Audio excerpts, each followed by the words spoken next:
to Ukraine, where President Volodymyr Zelensky has fired the country's head of Ukraine's security agency and the prosecutor general. And to help us just make sense of it, joining us now on What Now to discuss this is a global affairs analyst, Kelechi Deca. Good to have you join us. Yeah. All right, good to have you join us. We've mostly, when you look through this war, in the 5 months of this war, we've mostly talked about how brave Ukrainians have been and how patriotic they have been. We've seen Ukrainians who were not in the military before now enlisting in the military. But for the first time, we seem to be talking about sabotage and treason within the Ukrainian ranks as well.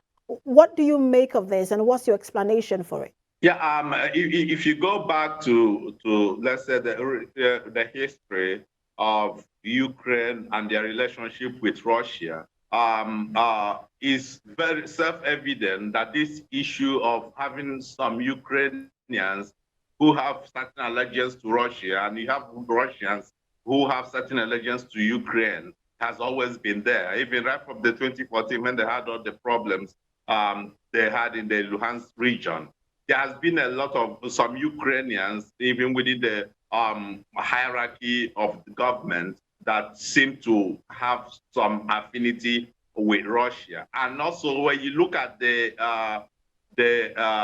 global corruption rating of both Ukraine and Russia, you will know that they are within the same league as Nigeria. So when there's a kind of a war situation, it won't be out of place to experience what we're experiencing now. What we're hearing now is no news.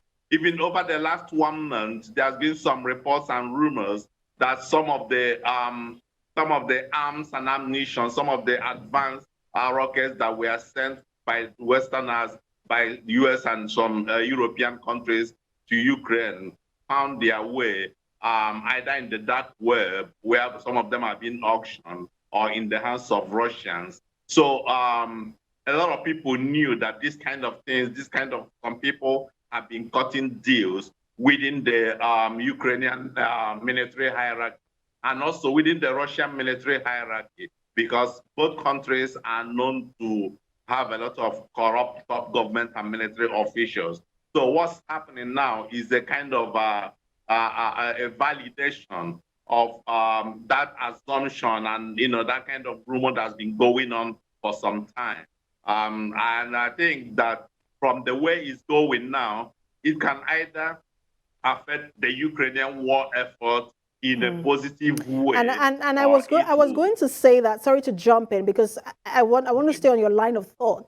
But does this explain how some of the territories we've seen, how Russia was able to easily take some territories? For example, the place like Kherson fell quickly to Russia compared to the resistance we saw in Kiev. And do you think that this might pose some level of threat to Ukraine? How, going further in this war, if we have people who are sabotaging Ukrainian efforts? Yeah, it has been affecting them since the beginning of the war, especially in eastern Ukraine, where you have a lot of the pro-Russian separatists who believe that they're not supposed to be part of Ukraine. They're supposed to be autonomous region. So it's been affecting them, and the level of sabotage they've been recording has been quite enormous, and that's why a lot of people still give kudos to the Ukrainian president to be able to stand, because he's fighting a lot of battles on different fronts. But what we're looking at now is that Russia just had a very serious security meeting day before yesterday and as of yesterday. And what's happening now is that there's been a lot of shift in ground, and there's been a lot of infusion of new soldiers into the war front, because the influx of some American and European weapons in the hands of the Ukrainians dealt some substantial blow on the Russian front. So Russia is aiming now to up the ante, to raise the war.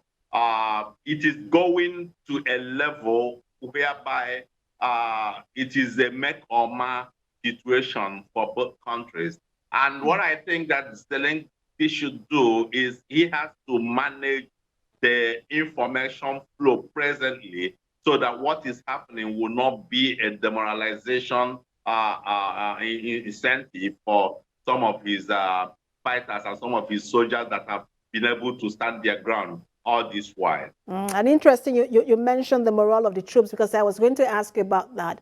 But let me stay on the statements you made in terms of it being a make or ma moment for both Ukraine and Russia.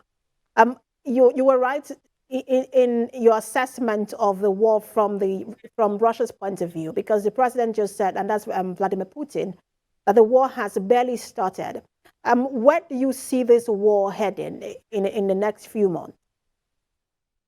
I think it is going to get to a level whereby a lot of world leaders are going to have a reassessment of their stand. Either you are for or you are against. There's going to be a lot of reassessment because the war is hurting almost everybody. Whether you support Russia or you support Ukraine, whether you are against the invasion or you're not against the invasion, the war is hurting everybody, and everybody is feeling the pinch of that war. And it has become a senseless war now because everybody seems to come to the realization that it could have been managed earlier. But Putin, being who he is, might want to continue in this battle. So how it's going to end is what I won't be able to kind of propose now. America has been doing a lot of underground diplomatic, or shuttle within the Middle East and India, and China, showed signs of economic heat up, and there's going to be a recession. So I think when the heat gets across to a lot of people, some of those, especially the countries that have influence on Putin, might maybe wedge in and tell him to choose a different pathway. I think that's everything rests on Putin now to either call it off or continue to fight, and you end up winning the war and losing the battle and even losing every other thing. In terms of world leaders taking sides, because you mentioned that, do you think that we're also going to see, because I think it was the Hungarian Prime Minister, Viktor Orban, who had earlier, it was last week, where he decried the impact of the war on economy and just food security. Do you think that perhaps we're going to see a dissonance within the European leadership in terms of the approach to this war? Yeah, because there is so much at stake for the Europeans, and they have suffered so much. They've sacrificed a lot. I don't expect them to have that dissonance. Viktor Orban has been a pro-Putin person all along, and I think that he was trying to push himself, against the backdrop of the G20 meetings. He was trying to also push himself into global relevance and global reckoning. But the president of Brazil did mention last week that he's going to intervene and speak with Putin. There's also expectations that Saudi Arabia is going to wade in because he's hurting everybody. But the thing is that Europe still has a leverage to be able to withstand the after effect of the war. But the thing is that if the war is hurting your allies in Africa, in Asia, in Latin America, one way or the other, it is also getting at you. So they don't want what is happening to the global economy to get to a level of a kind of a Sri Lankan level for so many other countries, because a lot of countries are on the verge of the Sri Lankan experience presently. So that's what's pushing the European leaders to be able to reassess what they're going to do. But they are also very strong in their resolve that Russia has no business in Ukraine. So much to continue to monitor and watch out for. Thank you so much for talking to us. I'm Global Affairs Analyst Kelechi Deca.